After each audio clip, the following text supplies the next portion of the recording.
आदित्यजी, आज मुंबईमध्ये पुन्हा एकदा दुर्दैवी घटना पाहायला मिळते. साकी नाक्याच्या ठिकाणी एका उघड्या मॅनहोलमध्ये एका व्यक्तीचा दुर्दैवी पडून मृत्यू होतोय. वारंवार घटना वाढत चाललेल्या आहेत. कसं पाहता या सगळ्या घटना? खरं म्हणजे मी पहिलं पण हेच सांगत आलेलो आहे की जे आम्ही सातत्याने, मग किशोरीताई असतील, आमचे सगळे नगरसेवक असतील, आम्ही म्हणून इथे विधिमंडळात किंवा बाहेर सातत्याने सांगत आलेलो की भाजपच्या हातात गेल्यानंतर मुंबई महानगरपालिकेचं मॉन्सूनपूर्वीचं जे काम असतं ते झालेलं नाही आहे. हे जे आम्ही सतत सांगत होतो ते दुर्दैवाने आज खरं ठरत आहे. आपण पाहिलं असेल, आम्ही नालेसफाईबद्दल बोलत होतो. आज देखील आम्हाला फोटोज येत आहेत अनेक वॉर्डातून की कचरा उचलला गेला नाही आहे, नाल्याच्या बाजूला कचरा ठेवलेला आहे किंवा नाले भरलेले आहेत. अंधेरीचा तो सबवे पहिल्या पावसात तुंबला, दुसऱ्या पावसात तुंबला, आता तिसऱ्यांदा पाऊस होईल तेव्हा पण तुंबेल. हिंदमाता जे आम्ही फ्लड फ्री करून दाखवलेलं तिथे पण ह्यांनी पाणी भरून दाखवलं आणि पंप एका बाजूला चालू नाहीत. पूर्ण यंत्रणा आपण पाहतोय एका वेगळ्या परिस्थितीत आज सगळीकडे त्याचे चिंदडे उडवलेले आहेत. आणि तिसरी मला वाटतं ही घटना आहे जिथे मॅनहोलमध्ये या 2 दिवसात कोणीतरी पडलेले. परवाकडे जेव्हा मॅनहोलमध्ये एक व्यक्ती पडली, मला वाटतं BMCचेच ते कर्मचारी होते, महापौरांच्या समोर डोळे देखत पडली. महापौरांच्या मनात शंका आली की अरे हे याच्यात विरोधी पक्ष नाही ना कुठेतरी. म्हणजे तुम्ही विचार करा, एखादी मुंबईचे महापौर, अनेक वर्षात मुंबईने महापौर पाहिलेत, कितीतरी दशक मुंबईने महापौर पाहिलेले आहेत. त्या महापौरांनी नेहमी मुंबईच्या महानगरपालिकेच्या कर्मचाऱ्यांची काळजी असायची. ह्यांच्या डोळ्यादेखत जेव्हा तिथे मुंबई महानगरपालिकेचे कर्मचारी एका मॅनहोलमध्ये पडले, पहिलं तर रिॲक्ट कसं करायचं कळलं नाही आणि दुसरं म्हणजे त्यांच्यावर चौकशी लावली. विचारपूस करण्याच्या ऐवजी चौकशी लावणारे हा पहिला महापौर असतील. आणि आज देखील अनेक लोकांनी सांगून, लोक ट्विटरवर सांगतात, लोक सोशल मीडियावर सांगतात की कचरा उचलला नाही आहे, कुठे बॅरिकेड लावले नाही आहेत, कुठे मॅनहोल ओपन आहेत, तरी देखील काळजी मुंबईची नाही आहे. ह्या महापौरांना फक्त आणि फक्त बांगलादेशची काळजी पडलेली आहे. हे आमचं दुर्दैव आहे.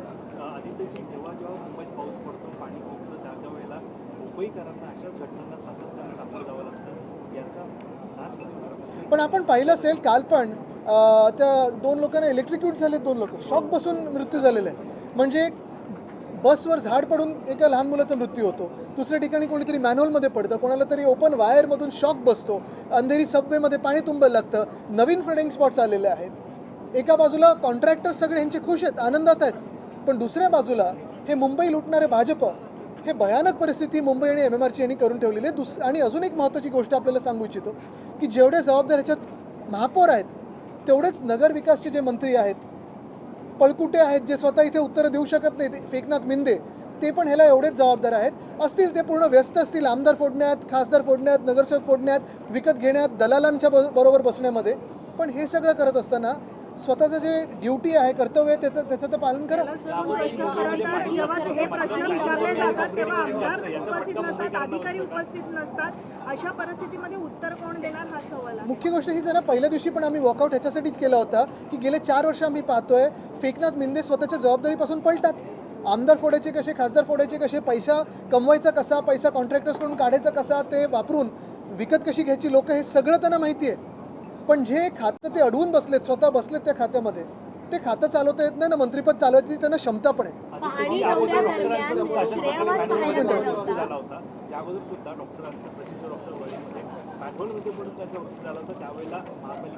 पण त्याच्यात त्या व्यक्तीवर चौकशी नव्हती लावली. मुंबई महानगरपालिकेचे जेव्हा कर्मचारी मॅनहोलमध्ये पडतात, चौकशी कोणी लावली? भाजपाने लावली. आणि जी भाजपा अयोध्येच्या दानपेटीमधून पैसे चोरू शकते, जी भाजपा आणि भाजपाचे लोक, भाजपाने बसवलेल्या ट्रस्टमध्ये लोक अयोध्येसारख्या मंदिरामध्ये आणि उज्जैनच्या पावनभूमीमध्ये घोटाळा करू शकतात, मुंबई महानगरपालिका हे सोडणार आहेत काय?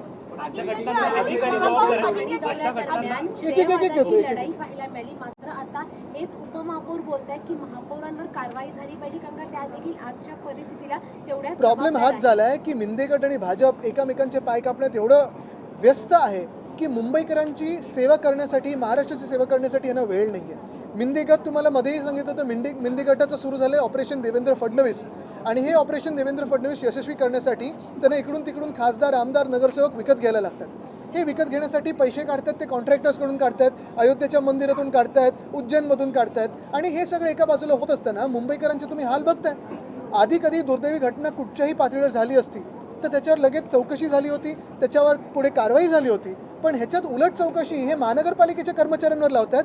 आज महानगरपालिकेच्या कर्मचाऱ्यांनी देखील का काम करावं ह्या महापौरांसाठी? आदित्यजी त्यांनी अजून विचारलं महापौर एक मिनिट, ह्यांनी पहिला प्रश्न विचारलेला। आदित्यजी महापौर अजून तिथे पोहोचलेला नाहीयेत आणि 15 मिनिटात पोहोचतायत असं त्यांच्या OST कडनं आता मेसेज आलेला आहे। नेमके महापौर गेल्या कुठे असा प्रश्न सगळ्या मुंबईकरांना पडलेला आहे, काय सांगता? आपण पाहिलं असेल किशोरीताई विरोधी पक्ष नेते तिथे जाऊन पाहणी करून मागे परवा पण जी घटना घडली तिथे पण जाऊन आल्या।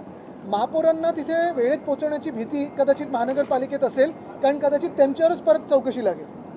चेंबूरची जी घटना घडली, संशय जे महापौर घेतात ते स्वतःच्या यंत्रणेवर घेत आहेत। कारवाई करणं गरजेचं आहे, पण चुकून जर कोणी त्या मॅन्युअलमध्ये पडलं असेल तर त्याच्यावर चौकशी। जर इथे तिथे आता एकच आहे, महापौरांनी हे बोलावं नाही की ते मॅन्युअल पण बांगलादेशांनी बनवलं होतं। मुद्दा हाच आहे, गमतीचाच भाग जरी बाजूला ठेवला, कारण मी गंमत करत नाही, महापौरांना गंमत वाटत असेल, पण दुर्दैव हे आहे मुंबईचं की आज कॉन्ट्रॅक्टर्सच्या मागे हे सगळं महापौर आणि उपमहापौर लागलेले आहेत। त्यांच्याकडून पैसे काढण्यात असतील किंवा त्यांच्याकडून ब्लॅकलिस्टवाल्यांना कामं देण्यात असतील, मुंबईची सेवा करत नाही। चेंबूरमध्ये जी घटना घडली, मुलाचा मृत्यू झाला वॅनवरती झाड पडून, त्याच्यामध्ये 3 अधिकाऱ्यांना निलंबित केलेलं आहे, पण जे BMCचे सुप्रिटेंडेंट आहेत जितेंद्र परदेशी यांच्यावर अद्यापही कोणती कारवाई आणि जर झाली आपण नाही। पाहिलं असेल पत्र ते हे 1-1.5 महिन्यापूर्वीच आहे।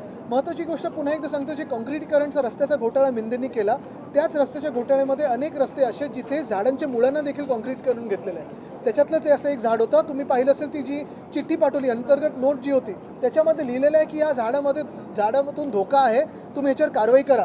एका बाजूला झाडांची छाटणी काय पूर्ण कापूनच टाकतात कुठे तर जिथे कापायला नाही पाहिजे, जंगलांमध्ये, कांदळवनामध्ये, आणि दुसऱ्या बाजूला ट्रिमिंग जे करणं गरजेचं आहे मॉन्सून पूर्वीचं ते पण हे करत नाहीत। नैतिकता आणि जबाबदारी म्हणून महापौरांनी राजीनामा द्यावा।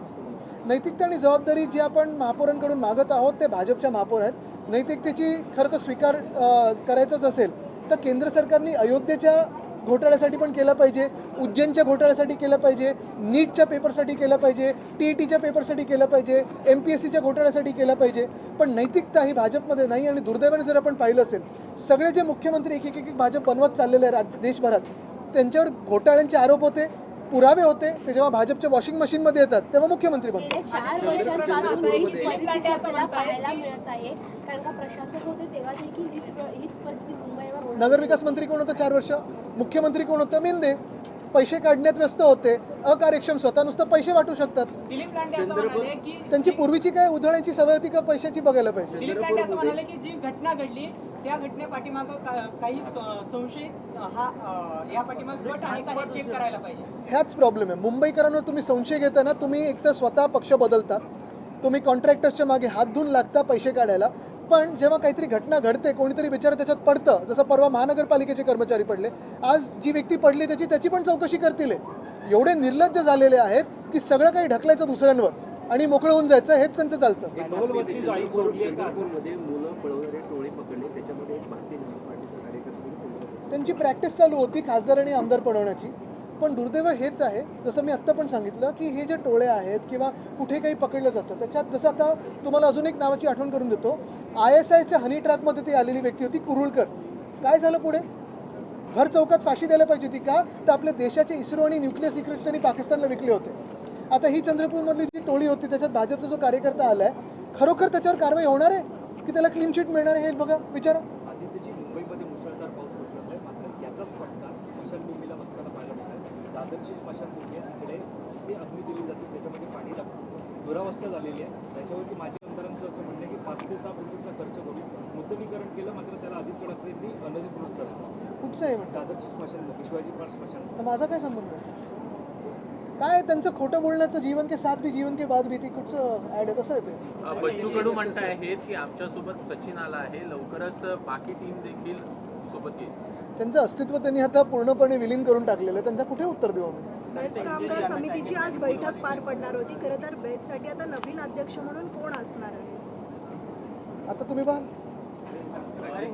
मुंबई में लगातार एक के बाद एक मौतें हो रही है। अब तक मुंबई MMR रीजन में 5 मौतें हो चुकी है। कानपुर में जो घटना घटी, जिम्मेदार कौन है और किस तरह की अपेक्षा आप करते कार्रवाई की?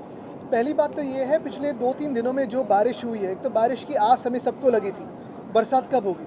बरसात खुशी लाती है, खुशियाँ लाती है, बरसात एक अलग मौसम बना देती है, लेकिन दुर्भाग्यपूर्ण बात यही है कि जिस भाजपा के हाथ में आज BMC है, उसे बरसात की जो पूरे तकलीफ़ें हैं वो संभलने नहीं आती। पहले आपने देखा होगा कि महापौर साहिबा जब चल रही थी उनके सामने ही मुंबई महानगर पालिका के एक कर्मचारी मैनहोल में गिर गए। उन पे ही शक करके उनको ही अभी इन्वेस्टिगेशन में खींचा गया है कि आपके विरोधी विपक्ष के हो। आज और एक घटना घटी है, कल कोई 2 व्यक्ति इलेक्ट्रिक्यूट हुए। एक ही बात है, और मैं ये हर बार कहता आया हूँ कि भाजपा लोगों को फंसाने में बहुत ही उम्दा काम करती है, गलत फहमियाँ निर्माण करने में बहुत ही आगे है, कैंपेन्स में बहुत अच्छा काम करती है, लेकिन शासन चलाने भाजपा को आता नहीं है। देश की स्थिति पिछले 12 साल से हो, हमारे राज्य की स्थिति हो, या मैं आपको चैलेंज देता हूँ, इस देश में आप एक शहर दिखाओ मुझे जहाँ भाजपा का शासन हो, भाजपा के महापौर हो। केंद्र में तो उनकी सरकार है, राज्य की भी बहुत सारे राज्यों में उनकी सरकार है। ये शहर प्रगत हुआ है, दिखाओ मुझे एक शहर। कहाँ गए स्मार्ट सिटीज़? लोकल एमएलए कहने की इसमें साजिश तो नहीं है। नहीं, लोकल एमएलए आईने में देखते साजिश दिखती है उनको। पंतप्रधान नरेंद्र मोदीचा मुखवटा परिधान करून एका व्यक्तीने दुकान माईकवर प्रश्न होते त्याचा पहिले मोठ्याने, ते मला वाटतं सोशल मीडियाने उचलून धरलं। एक मिनिट, हे करू। कुछ दिन पहले हमने सचिन अहिर जी का इंटरव्यू लिया था, उसमें हमने उनसे एक सवाल किया था कि मनोज जामसुदकर जो है वो शिंदेगढ़ में जा रहे हैं, तो उन्होंने कहा था कि ऐसा कुछ भी नहीं है, वो निष्ठावंत है और बाला साहब ठाकरे के सच्चे सैनिक। और कुछ दिनों के बाद ये देखा जा रहा है कि वो खुद शिंदेगढ़ में चले गए। इसको कैसे देखते हैं? अभी कैसे देखो इसे? सर, दूसरे की निष्ठा अभी को एक ही बात है, clarification दे रहे एक ही बात है कि दूसरे को सर्टिफिकेट देते हैं लेकिन खुद परीक्षा में फेल हो जाते। क्या कम किया इनके लिए? और यही पूछना चाहता हूँ मैं आज कि ये सारे लोग, फिर ये सचिन जी हो या जो भी सांसद उनके साथ गए, भाजपा के साथ हो या मिंदे के साथ हो, वो कैसे जस्टिफाई कर सकते हैं खुद को आईने में कि जो लोग आज इस देश में महामानव डॉक्टर बाबा साहब अम्बेडकर ने जो संविधान दिया है उसका अपमान करके बदलना चाहते हैं, उनके साथ कैसे बैठ सकते हो आप?